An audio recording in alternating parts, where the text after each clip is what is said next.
Hoje, sabemos que Cleópatra foi muito mais do que uma simples sedutora. Ela foi uma estrategista brilhante e uma governante que realmente se importava com seu povo, algo raro entre seus antecessores. Ela enfrentou as circunstâncias difíceis de um Egito pressionado por Roma e buscou alianças para preservar seu reino.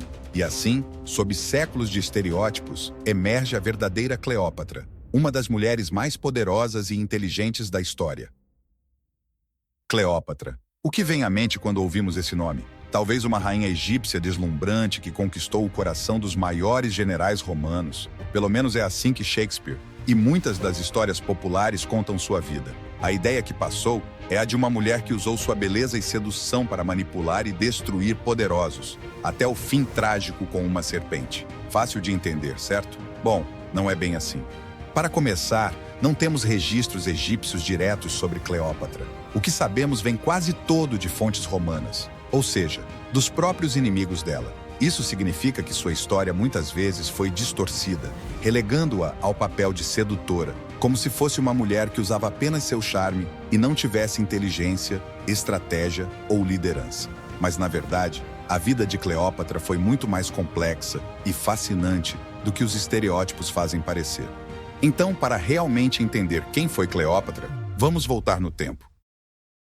Sua história começa uns 300 anos antes, com ninguém menos que Alexandre, o Grande. Após conquistar o Império Persa, Alexandre fundou o Egito Ptolomaico, colocando o general Ptolomeu no trono. Dessa linhagem, surgiria a própria Cleópatra, centenas de anos depois, como descendente direta de Ptolomeu. Crescendo em Alexandria, uma das cidades mais sofisticadas e intelectualmente vibrantes do mundo, ela recebeu uma educação fenomenal. Dominava várias línguas, algo raro até para os governantes egípcios, e estudava com afinco os grandes filósofos gregos, como Homero e Platão. Ela foi uma das poucas governantes ptolomaicas que realmente falava o egípcio nativo e se preocupava com os costumes e o bem-estar do povo.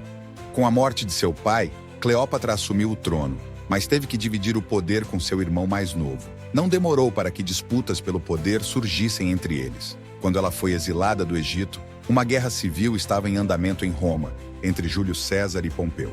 Tentando recuperar seu trono, Cleópatra pretendia convencer Pompeu a ajudá-la, mas seu irmão preferiu César, mandando executar Pompeu ao chegar em Alexandria. Quando César tomou o palácio real, Cleópatra encontrou um jeito engenhoso de entrar.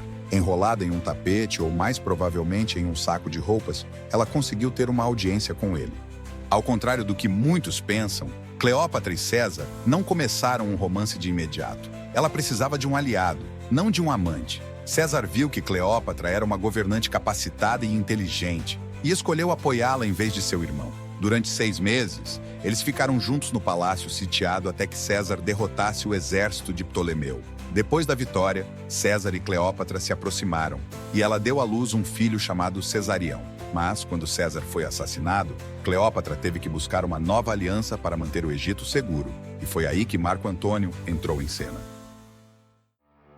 Marco Antônio era o novo comandante do leste romano, e para ambos, uma aliança fazia sentido. Cleópatra precisava de proteção, e Antônio queria os recursos egípcios para uma campanha militar contra os partas. Sim, eles se apaixonaram e tiveram filhos, mas essa união também tinha um lado estratégico. No entanto, o jovem e ambicioso Otaviano, herdeiro de César, usou essa aliança contra eles, retratando Cleópatra como uma rainha manipuladora que havia enfeitiçado Antônio. A Batalha de Ácio foi a derrota final para Cleópatra e Antônio. Encurralada por Otaviano, Cleópatra tentou negociar e até ameaçou queimar suas riquezas para que ele não as tomasse. Recusando-se a ser exibida como um troféu no triunfo de Otaviano, Cleópatra escolheu a morte, e a lenda conta que foi por meio da picada de uma cobra. Mas isso provavelmente é apenas parte da mitologia.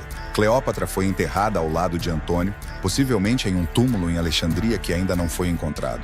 Assim, a vida de Cleópatra, cheia de estratégia, inteligência e determinação, foi muito mais que os romances e escândalos pelos quais ela é comumente lembrada. Ela foi uma líder que usou todos os recursos à sua disposição para manter o poder e prosperidade do Egito, lutando até o fim contra forças que ameaçavam seu reinado e sua visão de um império independente. Agora, enquanto escavações modernas se aproximam do local onde ela pode ter sido sepultada, estamos cada vez mais perto de desvendar as verdades finais sobre sua vida e legado.